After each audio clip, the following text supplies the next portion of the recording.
నమస్తే నందేవి, welcome to story board. భారత్లో cricket ఆట మాత్రమే కాదు, ఓ మతం, ఓ వ్యాపారం, అదే ఎంటర్టైన్మెంట్. అంతకు మించి బలమైన ఎమోషన్ కూడా. 140 కోట్ల మంది భారతీయుల్ని ఈజీగా ఒక్కతాటిపైకి తీసుకొచ్చే సత్తా క్రికెట్కు మాత్రమే ఉందంటే అతిశయోక్తి కాదు. ఓ సినిమా సూపర్ హిట్ అయినా మహా అయితే 20 నుంచి 30 కోట్ల మంది మాత్రమే చూస్తారు. అదే క్రికెట్ మ్యాచ్ ఉంటే అది చూడని వారు ఎవ్వరూ ఉండని స్థితి. దేశంలో క్రికెట్ గతిని మార్చింది 1983 వరల్డ్ కప్. అప్పటి వరకు ఓ సాధారణ ఆటగా ఉన్న క్రికెట్ ఆ తర్వాత క్రేజీ గేమ్గా మారిపోయింది. క్రికెట్ క్రేజ్తో పాటు బిజినెస్ కూడా ఇంతింతై వటుడింతై అన్నట్టుగా పెరిగింది. ప్రస్తుతం ప్రపంచంలో అత్యంత ధనిక క్రికెట్ బోర్డుగా ఉన్న బీసీసీఐ ఐసీసీని శాసిస్తోంది. ఒక్క ఐపీఎల్ విలువే 1,35,000 కోట్ల రూపాయలు. అది దేశంలో క్రికెట్ ఎంజాయ్ చేస్తున్న బిజినెస్ స్టేటస్. ప్రపంచ క్రికెట్లో బీసీసీఐ అత్యంత ధనిక బోర్డు. ఆ స్థాయికి ఎదగడానికి ముందు బీసీసీఐ చాలా సమస్యలు ఎదుర్కోవాల్సి వచ్చింది. ఇప్పుడు అంతర్జాతీయ క్రికెట్ కౌన్సిల్ను శాసించగలిగే స్థాయిలో ఉండడం వెనుక ఒక ఆసక్తికర పరిణామం జరిగింది. క్రికెట్కు మార్కెట్ పెంచుతూ ఆట స్థాయితో పాటు తన స్థాయిని పెంచుకుంటూ వచ్చింది బీసీసీఐ. మారుతున్న పరిస్థితులకు అనుగుణంగా క్రికెట్ను తీర్చిదిద్దడంలో విజయం సాధించింది. 58 బిలియన్లు. ఇది ఇండియాలో మొత్తం క్రీడల పేరుతో జరుగుతున్న బిజినెస్. దీనిలో 87% వాటా కేవలం క్రికెట్దే. ఈ గణాంకాలు చూస్తే చాలు దేశంలో క్రికెట్ మానియా ఏ స్థాయిలో ఉందో అర్థం చేసుకోవచ్చు. బ్రిటిషర్లు వదిలి వెళ్లిన క్రికెట్ ఇప్పుడు ఇండియాలో మార్కెట్ను శాసిస్తోంది. పుట్టిల్లు ఇంగ్లాండ్ను మించిపోయి ఇండియాలో బిజినెస్ చేస్తోంది. అమెరికాలో ఫుట్బాల్, బేస్బాల్ క్లబ్ కంటే మిన్నగా కోట్లు కురిపిస్తోంది. ఇప్పుడు క్రికెట్ అంటే ఒక ఆట కాదు, ఒక భారీ ఎంటర్టైన్మెంట్ బిజినెస్. ఐపీఎల్ వస్తుందంటే బాలీవుడ్ సూపర్ స్టార్ల సినిమాలు కూడా వాయిదా పడాల్సిందే. క్రికెట్ వరల్డ్ కప్కు అనుగుణంగా ఇండియాలో ఎన్నికలను కూడా రీషెడ్యూల్ చేసిన రోజులున్నాయంటే అతిశయోక్తి కాదు. ఎందుకంటే క్రికెట్కు అంత పవర్ ఉంది. ఇక అభిమానుల్లో క్రికెట్కుండే క్రేజ్ గురించైతే చెప్పనక్కర్లేదు. ఇండియాలో క్రికెట్ అనేది ఆట కాదు, ఒక మతం అనే అభిప్రాయం ఎప్పటినుంచో ఉంది. ప్రపంచంలో ఎక్కడ క్రికెట్ మ్యాచ్ జరిగినా అక్కడ టీమిండియా ఆడుతుంటే చాలు ఆ మ్యాచ్ టీఆర్పీ దగ్గర నుంచి టికెట్ అమ్మకాల వరకు అంతటా రికార్డులు బద్దలవ్వాల్సిందే. దేశంలో క్రికెట్ ఎదుగుదల వెనక జవహర్లాల్ నెహ్రూ చేసిన కృషి ఎంతో ఉంది. ఆయన లేకపోయుంటే బీసీసీఐకి ఐసీసీలో సభ్యత్వం ఉండేది కాదు. మొదటి ప్రధానమంత్రిగా ఉన్నప్పుడు జవహర్లాల్ నెహ్రూ తీసుకున్న రాజకీయ నిర్ణయం ఐసీసీ నేడు బీసీసీఐ భాగంగా ఉండేలా చేసింది. 1948 జూలై 19న లార్డ్స్లో ఇంపీరియల్ క్రికెట్ కాన్ఫరెన్స్ సమావేశమైనప్పుడు భారతదేశం ఐసీసీలో సభ్యదేశంగా ఉండేందుకు ఆమోదం తెలిపింది. అయితే ఈ సభ్యత్వం 2 ఏళ్లు మాత్రమే ఉంటుంది. ఆ తర్వాత ఐసీసీ భారత్ సభ్యత్వంపై పునరాలోచిస్తుంది. అలాగే బ్రిటిష్ కామన్వెల్త్లో లేని దేశానికి సభ్యత్వం ముగుస్తుందని ఐసీసీ రూల్ 5లో పేర్కొంది. 1950 జూన్లో ఐసీసీ సమావేశమైనప్పుడు భారత్ తన రాజ్యాంగానికి ఆమోదం తెలిపింది. అలా బ్రిటిష్ రాచరికం ప్రభుత్వం ఇండియాపై ఎటువంటి అధికారాన్ని కలిగుండకుండా కామన్వెల్త్లో కూడా సభ్యదేశంగా కొనసాగడంలో నెహ్రూ కీలక పాత్ర పోషించారు. దీంతో ఐసీసీ భారతదేశాన్ని శాశ్వత సభ్యదేశంగా చేసింది. అలా ఇండియా ఐసీసీని సైతం శాసించగలిగే స్థాయికి ఎదిగింది. ప్రపంచ క్రికెట్ బోర్డుల్లో అత్యంత ధనవంతమైన బోర్డుగా ప్రసిద్ధికెక్కింది. సెప్టెంబర్ 1953లో ఢిల్లీలో ప్రైమ్ మినిస్టర్స్ 11, వైస్ ప్రెసిడెంట్స్ 11 మధ్య 2 రోజుల చారిటీ క్రికెట్ మ్యాచ్ జరిగింది. జవహర్లాల్ నెహ్రూ ప్రైమ్ మినిస్టర్స్ 11కు కెప్టెన్గా ఉండడమే కాకుండా మ్యాచ్కు వ్యాఖ్యానం కూడా చేశాడు. మ్యాచ్ డ్రాగా ముగిసినప్పటికీ 40 ఏళ్ల తర్వాత బ్యాట్ పట్టిన నెహ్రూ ప్రొఫెషనల్ ప్లేయర్లా ఆడినట్లు బీబీసీ నివేదిక పేర్కొంది. ఈ మ్యాచ్ ద్వారా సేకరించిన నిధులు బీహార్, ఆంధ్రప్రదేశ్, ఉత్తరప్రదేశ్ వరద బాధితుల కోసం ఉపయోగించారు. ఇటీవల ఐసీసీ వన్డే వరల్డ్ కప్ ఫైనల్లో గెలిచిన జట్టుకు 33.25 కోట్లు బహుమతిగా దక్కింది. అయితే భారత క్రికెట్ జట్టు బీసీసీఐ ఆధ్వర్యంలో ఆడుతుండటంతో ప్రైజ్ మనీ ముందుగా బీసీసీఐ ఖాతాలోకి చేరుతుంది. ఆ తర్వాత ప్రపంచ కప్లో ఆడిన భారత జట్టు ఆటగాళ్లు, కోచ్లకు బీసీసీఐ ఈ ప్రైజ్ మనీని పంపిణీ చేస్తుంది. 1983 జూన్ 25 భారత క్రికెట్ చరిత్రను మలుపు తిప్పిన రోజు. అప్పటి వరకు ఒక సాధారణ ఆటగా ఉన్న క్రికెట్ ఆ తర్వాత క్రేజీ గేమ్గా మారిపోయింది. ఆట చుట్టూ విపరీతమైన డబ్బు, జనంలో విపరీతమైన ఫాలోయింగ్. ఇలాంటప్పుడు క్రికెట్ను గొప్పగా ఆడటం అంత కష్టం కాదు. కానీ 1983లో దేశంలో క్రికెట్కు పెద్ద క్రేజేం లేదు. ఆ రోజుల్లో ప్రపంచ కప్ను ప్రుడెన్షియల్ కప్ అని పిలిచేవాళ్ళు. అప్పటికి 1975లో జరిగిన తొలి కప్, 1979లో జరిగిన రెండో కప్లో టీమిండియా పేలవ ప్రదర్శన చేసింది. కానీ 1983లో మొత్తం కథ మారిపోయింది. ఏమాత్రం అంచనా లేని భారత జట్టు వెస్టిండీస్ను ఓడించి విశ్వ విజేతగా నిలిచింది. అంతే, ఆ క్షణం నుంచి దేశంలో క్రికెట్ ఫీవర్ తారాస్థాయికి చేరింది. 1983 కప్ విజయంతో ఊపందుకున్న క్రికెట్ ఫీవర్ 90లో వచ్చిన టీవీ విప్లవంతో బలంగా నిలదొక్కుంది. 1990వ దశకంలో దూరదర్శన్ వీక్షించే వన్ టీవీ సెట్ కుటుంబాలు దేశవ్యాప్తంగా ప్రత్యక్ష క్రికెట్ మజాని రుచి చూశాయి. దూరదర్శన్కు దిగ్భ్రాంతి కలిగించే విధంగా బీసీసీఐ 1993 ప్రారంభంలో ఇంగ్లాండ్తో జరిగిన భారత హోమ్ సిరీస్ హక్కులను ట్రాన్స్ వరల్డ్ ఇంటర్నేషనల్కు $6 లక్షల విక్రయించింది. దూరదర్శన్ దేశంలో ఈ మ్యాచ్లను ప్రసారం చేయడానికి కూడా నిధులు చెల్లించాల్సి వచ్చింది. అంతకుముందు బీసీసీఐ క్రికెట్ నుంచి ఎటువంటి డబ్బు సంపాదించలేదు. అలాంటి ఆలోచన కూడా వారికి రాలేదు. కపిల్ డెవిల్స్ స్ఫూర్తితో చాలా మంది నైపుణ్యం గల ఆటగాళ్లు ఇండియన్ క్రికెట్లో అరంగేట్రం చేశారు. అప్పటి నుంచి క్రికెట్ను చూసే దృక్పథమే మారిపోయింది. అప్పుడప్పుడు గెలిస్తే చాలనే స్టేజ్ నుంచి ప్రతి మ్యాచ్ గెలవాల్సిందే అని బలంగా కోరుకునే అభిమానులు పెరిగిపోయారు. ఆటగాళ్ల కంటే ఎక్కువగా మ్యాచ్లను అభిమానులే ప్రెస్టేజ్గా తీసుకోవడం పెరిగిపోయింది. మ్యాచ్లో గెలిస్తే క్రికెటర్లకి హారతులు పట్టడం, ఓడిపోతే క్రికెటర్ల ఇళ్లపై దాడులు చేయడం కూడా మొదలైంది.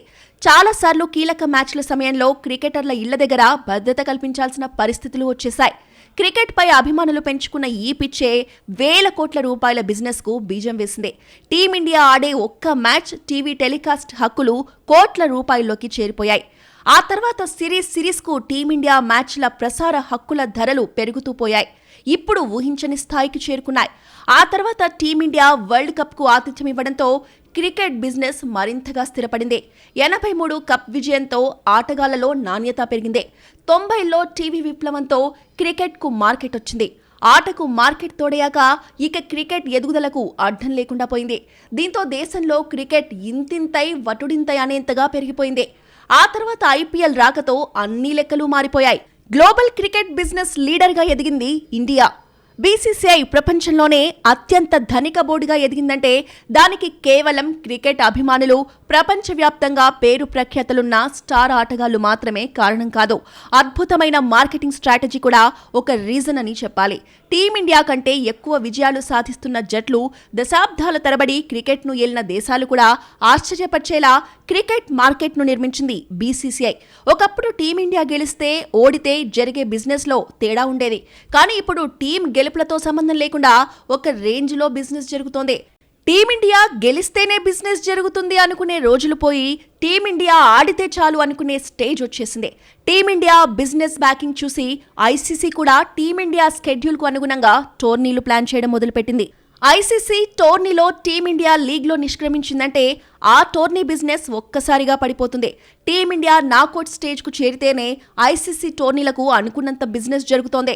ఒకప్పుడు క్రికెట్ ఆడటమే రాదు అని బ్రిటిషర్లు గేలి చేసిన ఇండియా ఇప్పుడు ప్రపంచ క్రికెట్ బిజినెస్ కేంద్రంగా ఎదిగింది. వైట్ బాల్ క్రికెట్ నుంచి ఐపీఎల్ దాకా క్రికెట్ చాలా మారింది. క్రికెట్ను ఓ క్రీడగా చూసే రోజులు పోయి భారీ ఎంటర్టైన్మెంట్ బిజినెస్ జరిగే రోజులు వచ్చేసాయి. ముఖ్యంగా ఐపీఎల్ రాకతో మార్కెట్ లెక్కలను ఒక్కసారిగా తారుమారయ్యాయి. స్వాతంత్ర్యం వచ్చిన మొదట్లో మన జట్టు 5 రోజుల టెస్ట్ మ్యాచ్లు ఆడడం, ఇంగ్లాండ్, ఆస్ట్రేలియా, వెస్టిండీస్ లాంటి మేటి జట్లకు తలొంచడం తరచూ చూసేవాళ్లు అభిమానులు. అప్పుడప్పుడు అగ్రశ్రేణి జట్ల పేస్ బౌలింగ్ను తుత్తునియలు చేస్తూ వచ్చే మెరుపు ఇన్నింగ్స్లు, అడపాదడపా వచ్చే గెలుపులే మహాభాగ్యంగా భావించేవాళ్లు. కానీ కాలం గడిచే కొద్దీ క్రికెట్లో టీమిండియా నైపుణ్యం పెరిగింది. మేటి ఆటగాళ్ల రాకతో క్రికెట్పై క్రేజ్ పెరిగింది. ముఖ్యంగా కపిల్ డెవిల్స్ 1983లో ఎలాంటి అంచనాలు లేకుండా రంగంలోకి దిగి వరల్డ్ కప్ కొట్టడం దేశ యువతపై చెరగని ముద్ర వేసింది. ఆ తర్వాత క్రికెట్ స్వరూప స్వభావాల్లో కూడా చాలా మార్పులొచ్చేశాయి. వైట్ బాల్ క్రికెట్ నుంచి T20 లీగ్ల దాకా అన్నిటినీ జనం ఆదరిస్తున్నారు. క్రికెట్ పై అభిమానుల్లో ఉండే ఆసక్తిని బీసీసీఐ క్రమంగా క్యాష్ చేసుకోవడం మొదలుపెట్టింది. క్రికెట్ గేమ్ రూపాంతరం చెందుతున్న కొద్దీ, టీమిండియా విజయాల శాతం పెరుగుతున్న కొద్దీ ఇండియాలో క్రికెట్ బిజినెస్ కూడా ఇంతింతై వటుడింతై అన్నట్టుగా పెరుగుతూ వచ్చింది. ఆటగాళ్లు వేసుకునే జెర్సీ దగ్గర నుంచి స్టేడియంలో అమ్ముడయ్యే టికెట్ల దాకా, టెలికాస్ట్ రైట్స్ నుంచి స్టేడియం బౌండరీ లైన్ దగ్గర కనిపించే ప్రకటనల దాకా ప్రతిదీ కాసులు కురిపిస్తున్నాయి. ఒక మ్యాచ్ జరిగితే చాలు కోట్ల రూపాయల బిజినెస్ జరుగుతోంది. ఒకప్పుడు సినిమాను బలమైన మాధ్యమంగా చెప్పుకునేవాళ్ళు. కానీ క్రికెట్ విస్తృతి పెరిగిన తర్వాత క్రికెట్ సినిమాను వెనక్కి నెట్టేసి బలమైన బిజినెస్ సాధనంగా మారిపోయింది. కార్పొరేట్ కంపెనీలు కూడా క్రికెట్లో కోట్లు కుమ్మరించడానికి సిద్ధమైపోయారు. ఓ క్రికెట్ మ్యాచ్ జరిగేటప్పుడు 10 సెకండ్ల యాడ్ చూపించినా చాలు తమ బిజినెస్ గణనీయంగా పెరుగుతోందనే విషయాన్ని గుర్తించిన కంపెనీలు ఎంత రేటైనా చెల్లించడానికి వెనకాడడం లేదు. ఇదే వేల కోట్ల రూపాయల బిజినెస్ కు అంకురార్పణ చేసిందే. కాలానికి తగ్గట్టుగా మారడం కూడా క్రికెట్ కు అతిపెద్ద అడ్వాంటేజ్ అయిపోయింది. టెస్ట్ క్రికెట్ పై జనానికి బోర్ కొట్టగానే వన్డేలొచ్చేశాయి. వన్డేలు కూడా ఇంతేనా అనుకునే టైంలో T20 క్రికెట్ వచ్చింది. ఇక T20 క్రికెట్ మజాను మరింత పెంచుతూ IPL రంగప్రవేశం చేసింది. ఇలా ఎప్పటికప్పుడు క్రికెట్లో వచ్చిన కొత్తదనం పటిష్టమైన ఫ్యాన్ బేస్ ను ఏర్పాటు చేసింది. బాలీవుడ్ లో ఎంత సూపర్ స్టార్ సినిమా అయినా దేశంలో 100 కోట్ల మంది చూస్తారని గట్టిగా చెప్పలేం. కానీ క్రికెట్ మ్యాచ్ జరిగితే మాత్రం దాదాపు 100 కోట్ల మంది చూడడం గ్యారంటీ అనేంతగా క్రికెట్ ఎదిగింది. బిజినెస్ చేయాలంటే కస్టమర్లే ముఖ్యం. ఎక్కడ కస్టమర్లు ఎక్కువ ఉంటే అక్కడే కాసులు కురుస్తాయి. కార్పొరేట్ కంపెనీలు ఈ వ్యాపార సూత్రాన్నే వంటబట్టించుకున్నాయి. క్రికెట్ పై అభిమానులకుండే క్రేజ్ ను క్యాష్ చేసుకుంటూ విభిన్నంగా యాడ్లు రూపొందించి సొమ్ము చేసుకుంటున్నాయి. తమ ప్రోడక్ట్ గురించి చెప్పే యాడ్లో క్రికెట్ ను మిళితం చేయడం ద్వారా కోట్లాది మందిని ఆకర్షిస్తున్నాయి. ఇండియన్ క్రికెట్లో IPL కి ముందు IPL తర్వాత అని చెప్పుకోవాల్సిందే. IPL రాకతో క్రికెట్ బిజినెస్ ఒక రేంజ్కు వెళ్లిపోయింది. కేవలం 3 గంటల వినోదం కోట్ల రూపాయలు కుమ్మరిస్తోంది. IPL కు ముందు కూడా ఇండియాలో క్రికెట్ బిజినెస్ కు మంచి డిమాండ్ ఉంది. కానీ IPL వచ్చాక మార్కెట్ లెక్కలన్నీ మారిపోయాయి. చూస్తూ ఉండగానే IPL బిజినెస్ ప్రపంచ ప్రఖ్యాత ప్రొఫెషనల్ లీగ్ల బడ్జెట్ను దాటేసి కొత్త రికార్డుల దిశగా పరుగులు పెడుతోంది. IPL జరిగే సమయంలో వచ్చే 10 సెకండ్ల యాడ్ ఖరీదు 10 నుంచి 12 లక్షలు. ఒక్క టీవీ ప్రకటనల ద్వారానే IPL 2000 కోట్లు సంపాదిస్తోంది. 300 నుంచి 350 కోట్లు కేవలం హాట్స్టార్లో వచ్చే ప్రకటనల ద్వారానే వస్తోంది. Mobile streaming, OTT streaming, subscriber demand ఇలా రకరకాల మార్గాల్లో వచ్చే సంపాదన ఇక దీనికి అదనం. IPL తర్వాత ఇంత సంపాదిస్తున్న స్టార్ స్పోర్ట్స్ టీవీ హక్కుల కోసం BCCI చెల్లించే మొత్తం అక్షరాల 3,200 కోట్ల రూపాయలు. ఇక IPL స్పాన్సర్ల నుంచి BCCIకి 1,200 కోట్ల రూపాయల వరకు ఆదాయం వస్తోంది. ప్రస్తుతం IPL మార్కెట్ వాల్యూ 1,35,000 కోట్ల రూపాయలంటే ఏ స్థాయిలో బిజినెస్ జరుగుతుందో అర్థం చేసుకోవచ్చు. అదే IPL ని నిర్వహించే BCCI మార్కెట్ వాల్యూ 18,700 కోట్ల రూపాయలు మాత్రమే. IPL ను సృష్టించిన BCCI తన మార్కెట్ వాల్యూకు దాదాపు 8 రెట్ల వాల్యూకి IPL ను చేర్చగలిగింది. కేవలం 16 ఏళ్లలోనే IPL ఊహించని లాభాల్ని కళ్లజూసిందే. IPL సక్సెస్ కు చాలా కారణాలున్నాయి. ఒక సాధారణ T20 లీగ్ ను అద్భుతమైన మార్కెటింగ్ స్ట్రాటజీగా మార్చడానికి చాలా వర్కౌట్ చేశారు. మొదట దేశంలో ప్రధాన నగరాలకు అనుగుణంగా ఫ్రాంచైజీలకు పేర్లు పెట్టారు. ఒక్కో ఫ్రాంచైజీకి ఒక్కో ఫేమస్ క్రికెట్ గ్రౌండ్ ను ఓన్ గ్రౌండ్ గా ఇచ్చారు. అలా ఇండియాలోని నగరాల మధ్య ఒక వైవిధ్యమైన పోటీ వచ్చేలా చేశారు. ఫ్రాంచైజీలకి అనుగుణంగా ఫ్యాన్స్ కూడా ఆయా జట్లను ప్రోత్సహిస్తున్నారు. IPLలో యంగ్ టాలెంట్ ను ప్రోత్సహించడంతో ఇతర దేశాల నుంచి స్టార్ ఆటగాళ్లను రంగంలోకి దించడంతో మజా మరింతగా పెరిగింది. ఎప్పుడో వరల్డ్ కప్ జరిగినప్పుడు మాత్రమే అన్ని దేశాల ఆటగాళ్లను చూసే అభిమానులు ఇప్పుడు IPLలో వేర్వేరు దేశాల ఆటగాళ్లను ఒకే టీంగా చూడడాన్ని ఎంజాయ్ చేయడం మొదలుపెట్టారు. ఎప్పటికప్పుడు IPLను మరింత ఆకర్షణీయంగా మార్చేలా ఎంతమంది ఫారిన్ ప్లేయర్లుండాలి, ఎంతమంది దేశవాళీ ప్లేయర్లుండాలి అనే లెక్కలు మారుతూ వచ్చాయి. ప్రతి సీజన్లో జరిగే ఆటగాళ్ల వేలం అభిమానుల్లో మరింత ఉత్కంఠను పెంచుతోంది. ఈ సీజన్లో ఒక టీంకు ఆడిన ఆటగాడు వచ్చే సీజన్లోనూ కంటిన్యూ అవుతాడనే గ్యారంటీ లేదు.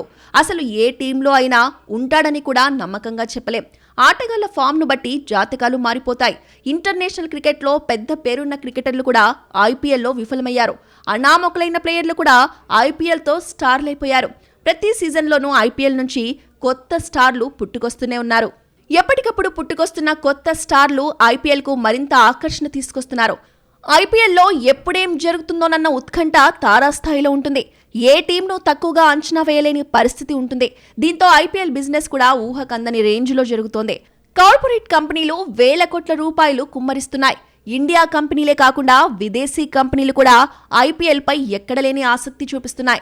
ఒక్కసారి IPL స్పాన్సర్షిప్ వస్తే చాలు తమ బిజినెస్ రాతే మారిపోతుందని బలంగా నమ్ముతున్నాయి. IPL లీగ్ మ్యాచ్కు ఒక రేటు, నాకౌట్ మ్యాచ్లకి మరో రేటు, క్వాలిఫైయర్లకు ఓ రేటు, ఫైనల్ మ్యాచ్కి మరో రేటు, ఇలా మ్యాచ్కు ప్రకటనల రేటు మారిపోతోంది.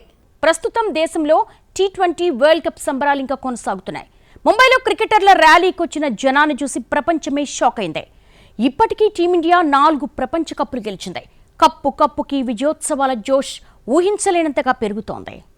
టీమిండియా ఎట్టకేలకు సాధించింది. అభిమానుల కలను నిజం చేసింది. ధనాధన్ మ్యాచ్లో తమకు ఎదురులేదని మరోసారి నిరూపించింది. రెండోసారి T20 ప్రపంచ కప్ విశ్వ విజేతగా నిలిచింది. కెరీర్ చరమాంకంలో ఉన్న కెప్టెన్ రోహిత్ శర్మ, విరాట్ కోహ్లీ లాంటి క్రీడాకారులకు T20 ప్రపంచ కప్ జీవితాంతం గుర్తుండిపోతుంది. బార్బడోస్లో జరిగిన ఫైనల్ మ్యాచ్లో సౌత్ ఆఫ్రికాపై భారత్ సూపర్ విక్టరీ కొట్టింది. T20 ప్రపంచ కప్ ఛాంపియన్గా అవతరించింది. సూపర్ పెర్ఫార్మెన్స్తో రెండోసారి టైటిల్ని ముద్దాడింది. 2007 తర్వాత మళ్లీ 2024లో T20 విశ్వ విజేతగా భారత్ నిలిచింది.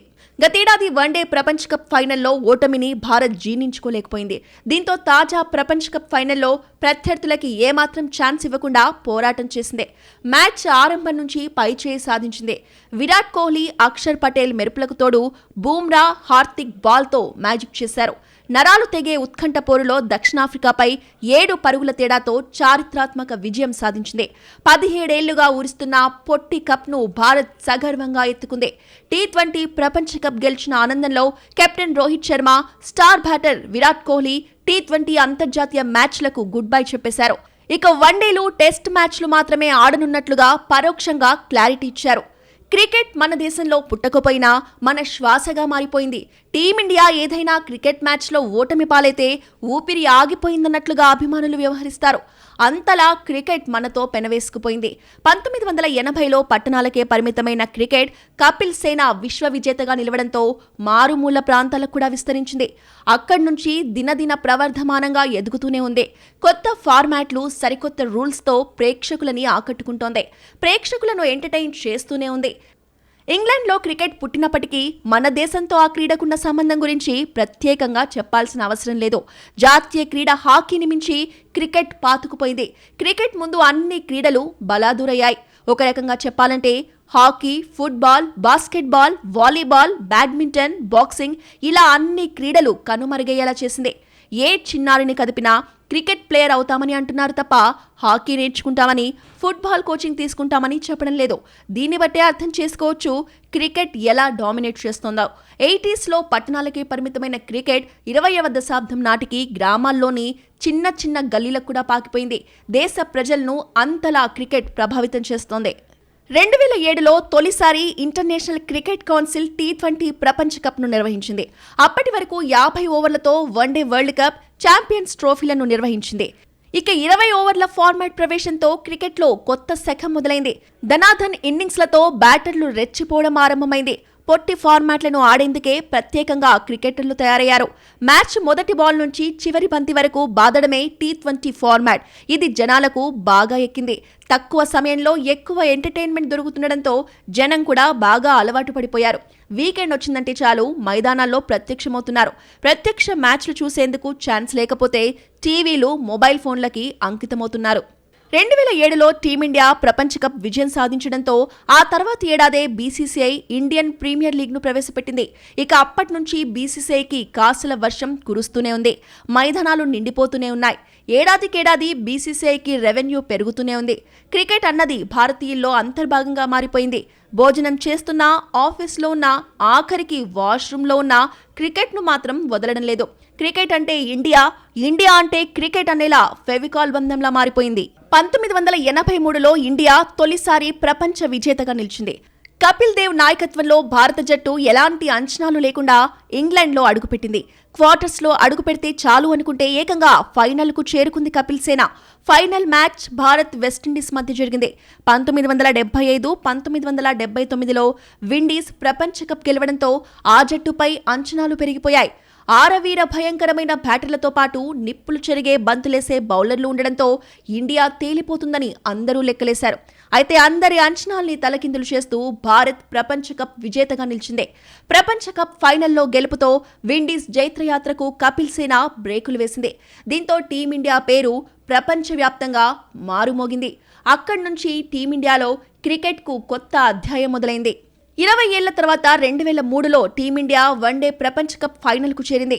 గంగూలీ, సచిన్, ద్రవిడ్, సెహ్వాగ్, యువరాజ్, హర్భజన్, జహీర్ ఖాన్, నెహ్రా లాంటి మహామహులైన ఆటగాళ్లతో టీమిండియా 2003లో ప్రపంచ కప్ ఫైనల్ కి చేరింది. తొలి మ్యాచ్ పరాభవం తర్వాత అద్భుతంగా పుంజుకొని ప్రతి మ్యాచ్ గెలుస్తూ ఫైనల్ కు చేరింది గంగూలీ సేన. అదే ఊపులో కప్పు కూడా కొట్టేస్తుందని బోలెడాశలు పెట్టుకున్నారు ఫ్యాన్స్. కానీ సగం ఇన్నింగ్స్ అయ్యేసరికి ఫలితం తేలిపోయింది. ఆ మ్యాచ్లో 125 పరుగుల తేడాతో భారత్ పరాజయం పాలైంది. 2007లో తొలిసారి T20 ఫార్మాట్ ను ఐసీసీ ప్రవేశపెట్టింది. 12 జట్లతో నిర్వహించిన ఈ టోర్నీలో భారత్, పాకిస్తాన్ జట్లు ఫైనల్ కు చేరుకున్నాయి. టీమిండియా కప్పు గెలిచింది. అంతే, దేశమంతా సంబరాలు చేసుకుంది. ధోనీని ఫ్యాన్స్ అంతా ఆకాశానికెత్తేశారు. 2011లో ఎంఎస్ ధోనీ నాయకత్వంలో ముచ్చటగా మూడోసారి వన్డే ప్రపంచ కప్ ఫైనల్ కు చేరింది టీమిండియా. 2003లో జరిగిన పొరపాట్లను జరగనివ్వకుండా జాగ్రత్త పడింది. వన్డే ప్రపంచ కప్ ను రెండోసారి సగర్వంగా ఎత్తుకుంది భారత్. 2023లో 4వసారి టీమిండియా వన్డే ప్రపంచ కప్ ఫైనల్ కు చేరింది. కానీ ఆస్ట్రేలియా చేతిలో భారత్ కు పరాజయం ఎదురైంది. ఇటీవల జరిగిన T20 వరల్డ్ కప్ లో భారత్ ఓటమి ఎరగకుండా ఫైనల్ కి చేరి 4వసారి ప్రపంచ కప్ ను గెలుచుకుంది. ఈ ప్రపంచ కప్ గెలిచాక దేశంలో జరిగిన విజయోత్సవం నభూతో అని చెప్పాలి.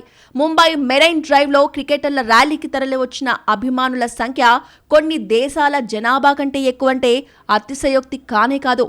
ఇలా ఎవరెస్ట్ ను తాకే అభిమానమే అండగా ఎప్పటికప్పుడు బిజినెస్ లో కొత్త రికార్డులు సృష్టించడాన్ని అలవాటుగా మార్చుకుంది బీసీసీఐ. ఇప్పుడు ఐసీసీ కూడా మార్కెటింగ్ స్ట్రాటజీల కోసం బీసీసీఐ వైపే చూడాల్సి వస్తోంది. భారత్లో క్రికెట్ కేవలం ఒక క్రేజీ గేమ్ మాత్రమే కాదు. క్రికెట్ కు సంబంధించినంత వరకు అన్ని స్టాండర్డ్స్ కు అల్టిమేట్ కేర్ ఆఫ్ అడ్రస్ ఇండియానే అన్నంతగా మారింది పరిస్థితి. అత్యంత విలువైన క్రికెట్ బోర్డ్ బీసీసీఐ, అత్యధిక బిజినెస్ జరిగే క్రికెట్ లీగ్ ఐపీఎల్, అత్యధిక సంఖ్యలో ఫ్యాన్ ఫాలోయింగ్ ఉన్న జట్టు టీమిండియా, అతి ఎక్కువగా బిజినెస్ జరిగే జట్టు కూడా టీమిండియానే. ఇలా ఆట, అభిమానం, బిజినెస్ ఎలా ఏ ప్రమాణాలు చూసినా దేశంలో క్రికెట్ మరెవరికీ అందనంత ఎత్తులో సగర్వంగా నిల్చుంది.